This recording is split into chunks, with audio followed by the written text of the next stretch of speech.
जो स्वीपर का काम करते थे। बहुत से ऐसे लेजिस्लेटर्स हैं, ऑनरेबल एमएलए हैं, नालियाँ बनाते थे, तो आज वो मिनिस्टर बन गए। तो ये एक-दूसरे पे एक्यूज़ करना, खुदा किसको कहाँ से कहाँ नवाज़ता है, ये तो अल्लाह का प्रेरोगेटिव नहीं है। सियासत में जाने के लिए मैजॉरिटेरियन लोग जो हैं, वो बदमाश होने चाहिए, गुंडे होने चाहिए, गाली कि माइक ले लिया तो चैनल खोल लिया और काम करना शुरू कर देते हैं और पर्सनल ग्रजेस निकालना शुरू करते हैं। क्या ये जो बहस कर रहे थे सोशल मीडिया पे मंत्री महोदय या एमएलए, ये तो इनके ड्राइवर खुद सोशल मीडिया चलाते हैं, उनका किसी को एजुकेट करना चाहिए। इल्ज़ाम तराशी लगानी और बोलना कि मैं मंत्री बन गया हूँ। देखिए, मैंने तो पूरे हिंदुस्तान की 70% पॉलिटिशियन देख लीजिए, उनकी बैकग्राउंड जो है वो क्रिमिनल एक्ट से जुड़ी हुई है। वो तो न्यूमरस केसेज़ में अंदर है, क्योंकि अच्छे लोग तो सियासत में जाते हैं। इसको बनाने में, सँवारने में अच्छे लोगों की को आना चाहिए सियासत में और सियासत का नाम रोशन करना चाहिए।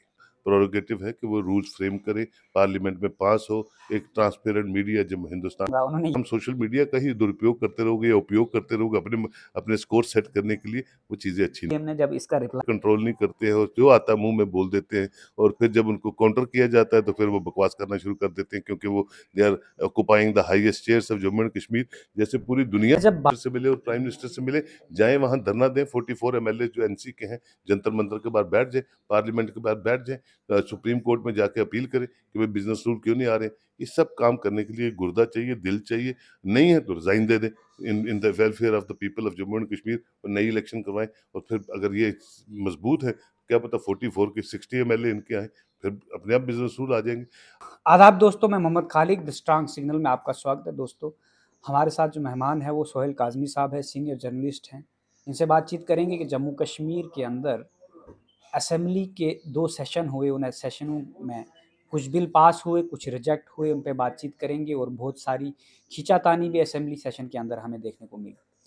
अस्सलाम वालेकुम। अस्सलाम वालेकुम सर, थैंक यू। सर, कैसे देखते हैं आप असेंबली सेशन को? बहुत सारे बिल आए और उन बिलों में से बहुत सारे बिल रिजेक्ट हो गए, जिसमें एक लैंड ग्रांट लेकर जो प्राइवेट मेंबर बिल आए, उसी में एक private member bill Tanveer Sadiq साहब लेके आए जो एडमिट हो गया।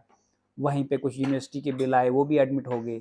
और एक चीज़ और बड़ी अहम ये है कि जुडिशरी को लेकर जो हमारे सिविल जज हैं, उन सिविल जजों का पहले हम मुंसिफ बोलते थे, उनको अब जूनियर डिवीज़न जज और सीनियर डिवीज़न जज नाम चेंज किया गया। उसके अलावा उन का सूट होगा, वो भी मुंसिफ कोर्ट, यानी जो पहले का मुंसिफ कोर्ट था, वहीं पे डिसाइड होगा, ताकि अपर अपीलेंट कोर्टों में पेंडेंसी नहीं बढ़ेगी। लेकिन वहीं पे बहुत सारी ऐसी चीज़ें हैं, उनसे आप कैसे देखते हैं सर, इस पहले तमाम तो को? आपका बहुत-बहुत शुक्रिया कि आप इस चर्चा के लिए मेरे पास आए। दूसरा ये है सर, जब का आपने देखा उम्र लेट सरकार बनी है पिछले 2 सालों में, ये पहला असेंबली सेशन था, बजट सेशन था, जो थोड़ा-सा कंस्ट्रक्टिव अप्रोच पे शुरू हुआ और कंस्ट्रक्टिव अप्रोच पे 4 अप्रैल को ख़त्म हो गया। कहने का मतलब ये है कि जो पहले सेशन चले, वो सिर्फ़ तू-तू, मैं-मैं में ही ख़त्म हो गए। पीपल सेंट्रिक अप्रोच की बात कहीं नहीं हुई। एक-दूसरे को लो डाउन करने के लिए, एक-दूसरे को ब नीचा दिखाने के लिए वो सेशन चले हैं। लेकिन ये सेशन चलिए, जो बिल पास हुए जिसकी तरफ आप इशारा कर रहे हैं, वो अच्छे बिल हैं। जुडिशियल उसमें भी आया, यूनिवर्सिटीज़ ग्रांट बिल भी आया और बाकी चीज़ें भी डिस्कस हुई हैं। तो मुझे लगता है कि चलिए, पीपल सेंट्रिक अप्रोच से अगर कोई सेशन चलता है और लोगों के हितों के लिए कोई बातें डिस्कस होती हैं, तो उसका फ़ायदा जम्मू कश्मीर की आवाम को होता है, उन पॉलिटिकल पार्टीज़ को होता है जो ये बिल लाती हैं। लेकिन एक दुःख ये होता था कि इस बार भी मैंने देखा कि ट्रस्ट डेफ़िसिट बना हुआ था। जितना भी सेशन चल रहा था, ब्यूरोक्रेसी मिसिंग थी। तो ये ब्यूरोक्रेसी मिसिंग होने का मतलब असेंबली सेशंस में, बजट सेशन में इंडिकेट करता है कि यहाँ 2-2 पावर हाउसेस हैं, 2 भी नहीं है, 3 पावर हाउसेस हैं। ये पावर हाउसेस को एक जगह लाने की ज़रूरत है।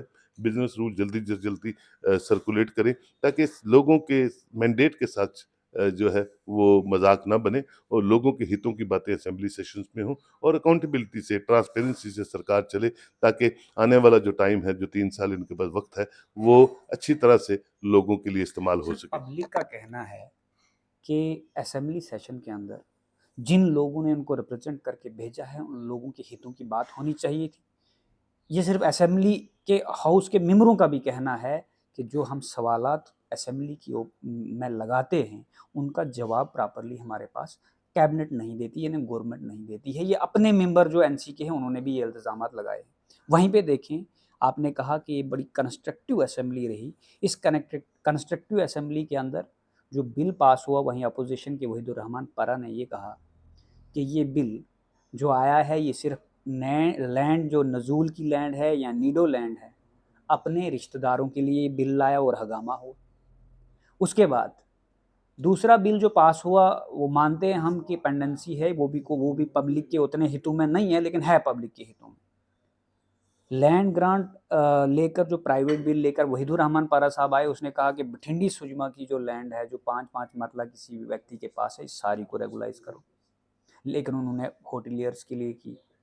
अब बात ये हो गई सर कि जो यूथ अनएम्प्लॉयड थी, मैं खुद एक यूथ हूँ, उन यूथ की कोई भी बात नहीं हुई कि हम कोई चीज़ प्लानिंग डिपार्टमेंट को इन्वॉल्व करके या कोई जॉब क्रिएशन करेंगे, या नई रिक्रूटमेंट पॉलिसीज़ जो है एजुकेशन डिपार्टमेंट है उसके अंदर कोई जॉब क्रिएशन करेंगे। हम सेस की जैसी वो एक ला के भाई हम इनको लोन देंगे, वहाँ से नौकरियाँ प्रोवाइड होंगी। सिर्फ कॉन्ट्रैक्चुअल चल रहा है। तो हाँ, पब्लिक का देखिए तो बिल्कुल आप ठीक कह रहे हैं, अनफॉर्चुनेट तो है, ये 50-60 हज़ार जो डेली वेजेस सड़कों पे दर-बदर हो रहे हैं, ये पिछली सरकारों ने लगाए हैं। किन बुनियादों पे लगाए कि कुछ लोग रिटायर हो गए, कुछ बीमार हो गए, कुछ मर गए और कुछ रिटायर होने वाले हैं, तो उसके लिए कम्प्रिहेंसिव एक प्लान होना चाहिए। मैं जब मुर्मू साहब थे यहाँ पे, सत्यपाल मलिक साहब थे, तो मैं भी उनसे मिलता था, मैं भी उनसे यही कहता था कि नई रिक्रूटमेंट पॉलिसी तब बंद थी, पब्लिक सर्विस कमीशन बंद थी, एसएसआर भी बंद थी। कम से कम ये 50-60 हज़ार फैमिलीज़ जो हैं, इनको आप रेगुलाइज़ करें ताकि ये चैन की सांस ले सकें। लेकिन अब क्या रसाकशी है दिल्ली और उमर साहब के बीच में, वो बेटर जानते होंगे। उसी रसाकशी का शिकार जो है जम्मू कश्मीर के लोग हो रहे हैं। लेकिन पिछली बार जब होम मिनिस्टर आए थे और जिस तरह से उन्होंने मीटिंग्स पे मीटिंग्स की, तो मुझे होप है कि थोड़ा-सा माइंडसेट बदला था। नहीं, लेकिन आपने कंस्ट्रक्टिव की बात की, वहीं पे हम देखें कि एजुकेशन डिपार्टमेंट के अंदर गवर्नर सत्यपाल मलिक एक आर्डर निकाल के गए थे। एजुकेशन डिपार्टमेंट में बार लगा दी कि जो एग्जिस्टिंग एम्प्लॉय हैं हमारे पास, उन्हीं को रेगुलाइज करेंगे, फ्रीज कर दी पोस्टें। इस वक्त एजुकेशन डिपार्टमेंट में वैकेंट पोस्टें पड़ी हुई है। सारे मेंबर ऑफ द हाउस के हर एक का यही सवाल था कि मेरे एरिया का स्कूल खाली है। बिल्कुल आप ठीक और कह unemployed youth, PhD research scholar ready फड़ी लगा रहे। वहीं पे जो गवर्नर सत्यपाल मलिक का ऑर्डर था, यानी बीजेपी गवर्नमेंट थी, एनसी ने इसी बेस पे इलेक्शन लड़ा कि हमने अनएम्प्लॉयड यूथ को रोजगार देना है। क्या कैबिनेट मंत्री एक रेजोल्यूशन या ये बिल नहीं पास कर सकती है, उस ऑर्डर को रिवोक करके नई रिक्रूटमेंट नहीं कर सकती? वहां पे एक्सक्यूज आ जाता, टेनेंसी एक्ट पास करना है तो वहां पे एक्ट पास हो मैंने जाता। आपसे पहले भी कहा, फिर दोबारा रिपीट करता हूँ कि राजभवन और उमर सरकार में ट्रस्ट डेफिसिट है। ये ट्रस्ट डेफिसिट ना हो, इसके लिए कोशिशें करती रहनी चाहिए। उमर साहब के एक्सेस प्राइम मिनिस्टर के साथ है, होम मिनिस्टर के साथ है।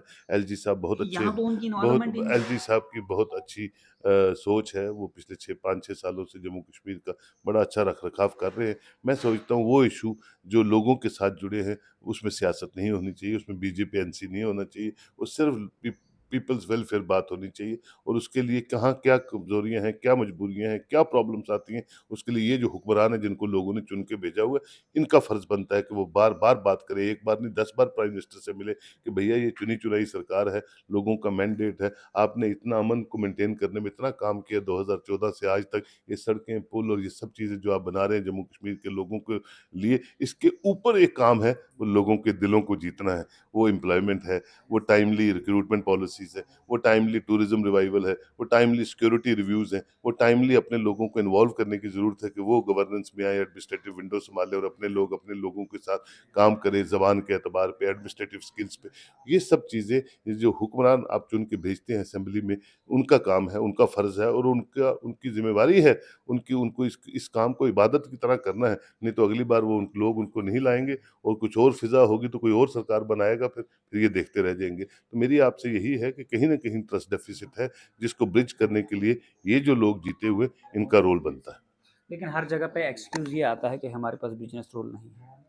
बिज़नेस रूल के लिए भी मिले, होम मिनिस्टर से मिले और प्राइम मिनिस्टर से मिले, जाएँ वहाँ धरना दें, 44 एमएलए जो एनसी के हैं, जंतर-मंतर के बाहर बैठ जाएँ, पार्लियामेंट के बाहर बैठ जाएँ, सुप्रीम कोर्ट में जाके अपील करें कि भई बिज़नेस रूल क्यों नहीं आ रहे?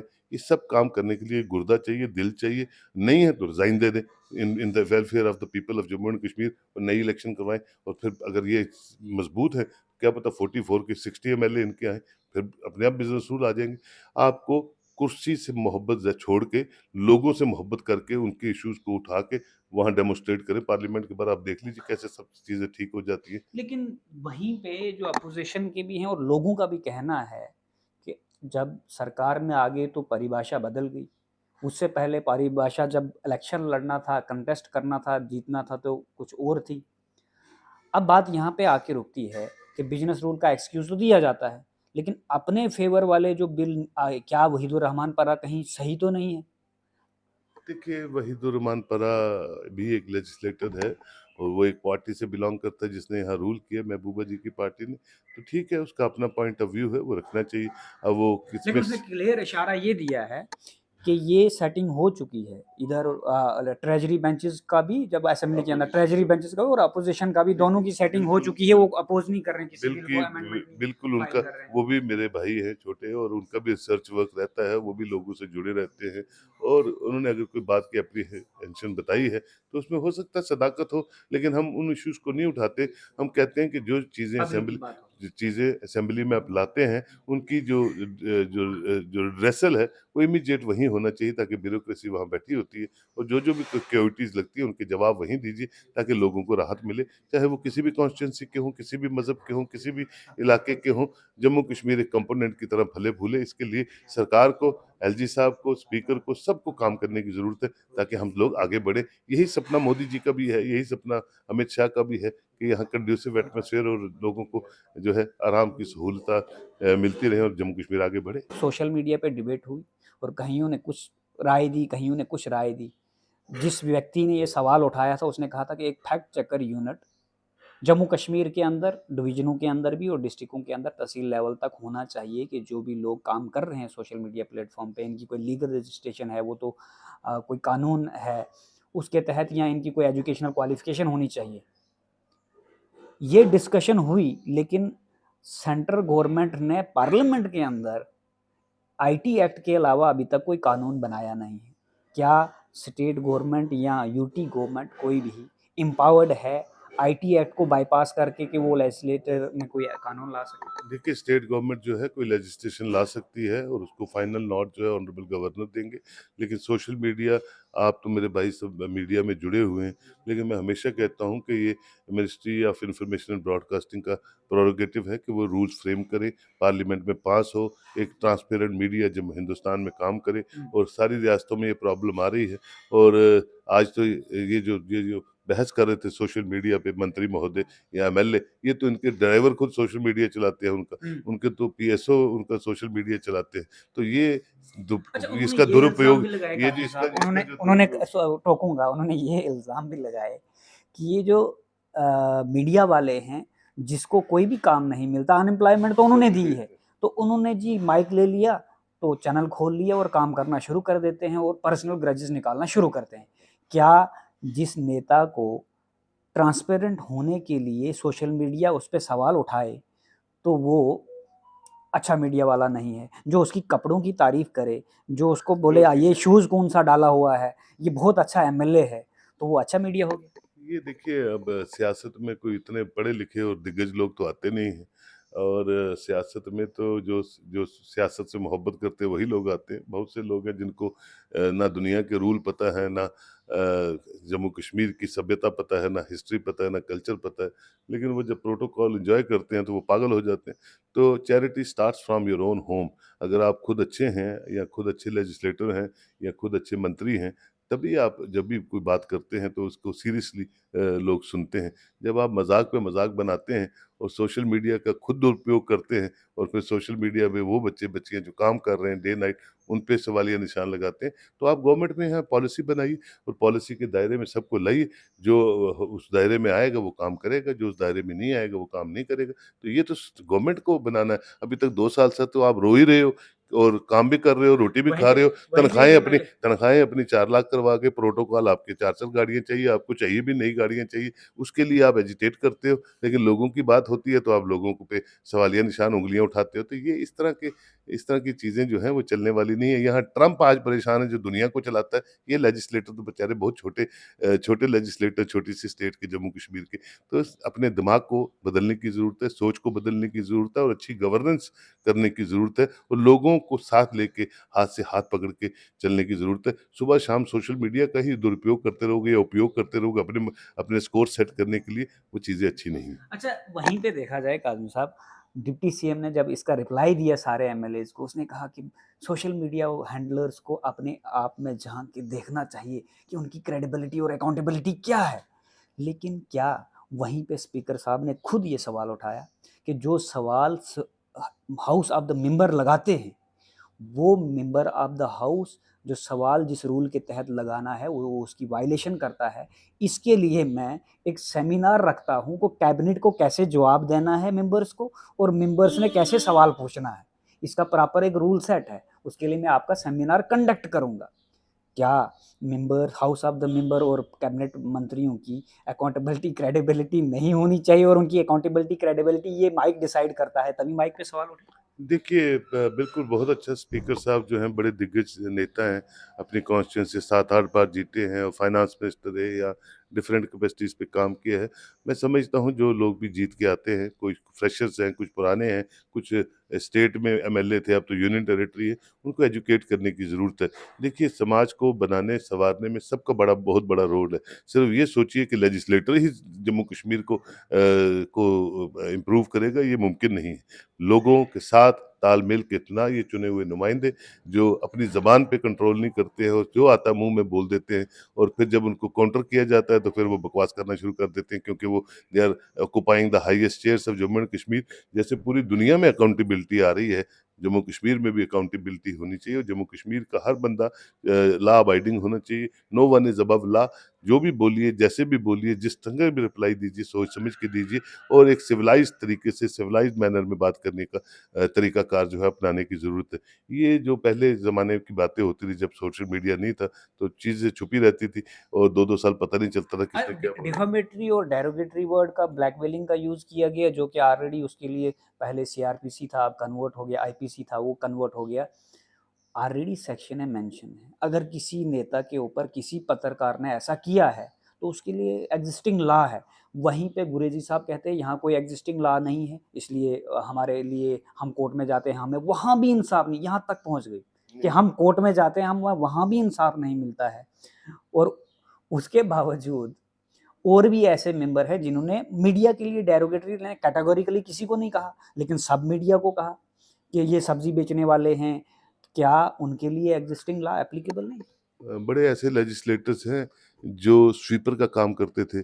बहुत से ऐसे लेजिस्लेटर्स हैं, ऑनरेबल एमएलए हैं, जो शाम को एग्रीकल्चर यूनिवर्सिटी में ठेकेदारी का काम नालियाँ बनाते थे, तो आज वो मिनिस्टर बन गए। तो ये एक दूसरे पे एक्यूज़ करना, खुदा किसको कहाँ से कहाँ नवाज़ता है, ये तो अल्लाह का प्रेरोगेटिव है, तो अल्लाह पे रखना चाहिए। लेकिन जो बन जाता है मीडिया में या पॉलिटिक्स में, हमें उसको एक्नॉलेज करना चाहिए उसकी कड़ी मेहनत को कि वो बन गया और अब वो सिविलाइज़्ड तरीके से अपना रोल प्ले करेगा। इसके लिए हमें एक-दूसरे को एजुकेट करना चाहिए। इल्ज़ाम तराशी लगानी और बोलना कि मैं मंत्री बन गया हूँ। देखिए मैंने तो पूरे हिंदुस्तान के 70% पॉलिटिशियन देख लीजिए, उनकी बैकग्राउंड जो है वो क्रिमिनल एक्ट से जुड़ी हुई है। वो तो न्यूमरस केसेज़ में अंदर है, क्योंकि अच्छे लोग तो सियासत में जाते नहीं हैं। सियासत में जाने के लिए मैजॉरिटेरियन लोग जो हैं वो बदमाश होने चाहिए, गुंडे होने चाहिए, गाली-गलौज निकालने वाले होने चाहिए, तभी वो सियासत में कामयाब होते हैं। तो मैं समझता हूँ कि समाज को बनाने में, सँवारने में अच्छे लोगों की को आना चाहिए सियासत में और सियासत का नाम रोशन करना चाहिए। तो ये थे हमारे साथ सोहेल काज़मी जी। मैंने जब बात इनसे की तो मुझे लग रहा था कि मेरे हर सवाल का जवाब आएगा। जब मैंने उन लेजिस्लेटर से बात करने के लिए असेंबली हाउस में गया था, जब उनसे बात कर रहा था, तो मुझे ऐसा लग रहा था जब मैं सवाल पूछूँगा, या तो मुझे जवाब ये आएगा कि आप ये कैबिनेट मंत्री से सवाल करें, इसका जवाब वो देंगे, और या तो ये जवाब आता था कि भाई हमें लेट हो रहा है, थोड़ा जल्दी करें। तो ये हैं हमारे लेजिस्लेटर। हमें भी उन लेजिस्लेटर को मैंडेट देते समय आवाम को ये सोचना होगा कि हमें किसको मैंडेट देना है। आप देखते रहिए द स्ट्रांग सिग्नल। धन्यवाद।